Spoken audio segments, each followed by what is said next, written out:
A day in our life as a four-parent with my kids. Please do subscribe and click the notification bell. So for today's video, kakagising ko lang po yan at pinakain ko na agad ang aking alagang pusa. As you can see, habang kumakain po yan ay kinukulit po siya ng aking mga alagang aso kasi nga nagugutom na rin. Tingnan mo ngayon itong isang tuta, hindi naman yung nanay, nakikikidede pa. So, una kong gagawin ay kumuha muna ako ng ulam nila sa ref para maibabad, para maluto na rin. Bangus na isda po yung piniprepare ko sa kanila kasi yun po yung gusto nilang ulam. So, habang pinababad ko yung ulam nila, ito naman ay naglilinis na rin ako dito kasi nga po may mga dumi nila. Kailangan ko muna dakutin yung mga buo-buo na yan at bago ko lilinisan at lalagyan ng sabon. Kaya tingnan mo nga naman yung mga yan, pinapanood pa ako kung anong ginagawa ko. So next ko naman ginawa dyan ay kumuha ako ng map. Yung map po namin dyan ay yung pangsipsip po para sa mga ihi. Hindi po siya yung regular map na inamap lang. Yan po yung kailangan ko po yung mga pangsipsip para makuha po namin yung mga ihi na andyan sa sahig. Kasi kung hindi po natin yung kukunin yung mga ihi at idiretso po natin ng lagyan ng sabon ay mangangamoy panghipo yan sa labas. So, every routine ko po yan, araw-araw ganyan po ang ginagawa namin. Kinukuha muna namin yung ihi nila bago po namin lilinisan at lalagyan ng sabon.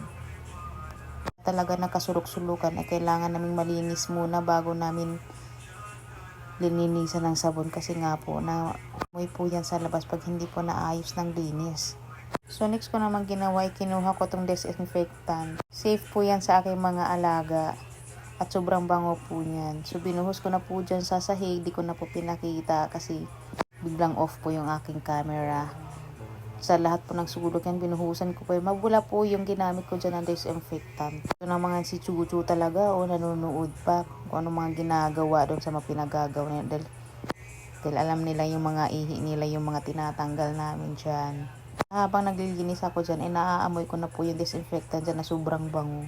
Sobrang mahal lang po niya sa ilong kasi bubble gum po yung pinili ko. Next ko naman ginawa ay pumasok naman ako sa kwarto para maglinis. Aga ko naman po sa kinakalat na naman yung cat litter niya. Lagi niya yung ginagawa. Kaya halos araw-araw lagi kami naglilinis ng cat litter niya dahil tinatapon niya at pinaglalaruan. Nakikita niyo naman dyan ay nakakulong po yung pusa ko dyan kasi po pag pinakawalan ko yan, super kulit po yan, magtatakbo-takbo. So, hindi po maging maayos yung paglilinis dyan pag nakawala po yan.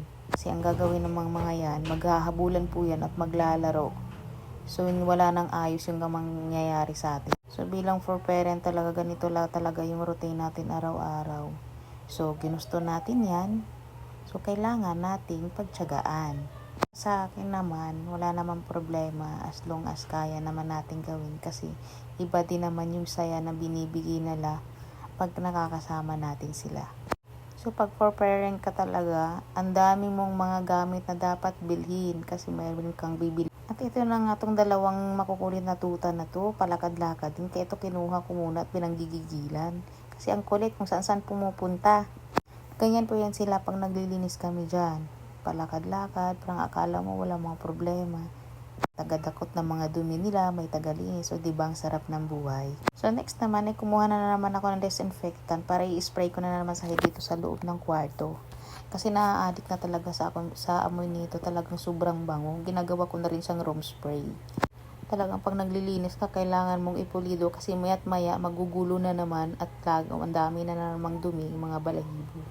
Kaya tingnan mo naman itong isa, ang sarap ng buhay. Nasa kama pa talaga sila. Kakapagpag ko lang yan, ayan na naman, umakyat na naman sila. At tingnan mo rin naman itong isang bulinggit na to, hinahabol niya yung map ko. Ayan, ang kukulit ng mga dalawa na yan. Sundan nila kung saan napupunta yung map. At ito na rin yung time na natapos na ako sa paglilinis. Kaya ito na, charan, binuksan ko na rin yung mini electric fan namin. Super tipid po niyan sa kuryente guys, kaya pwede rin kayong bumili dyan. At ito naman si Muning, umihi, kaya tinatapan niya yung ihing dyan, kaya very good siya dyan. At tapos tinapon. At ito na po yung finished products. Minuto lang po yan, maya magiging madumi na naman yan at makalat dahil sa kanila. Pero ayos lang, bye bye. Thanks.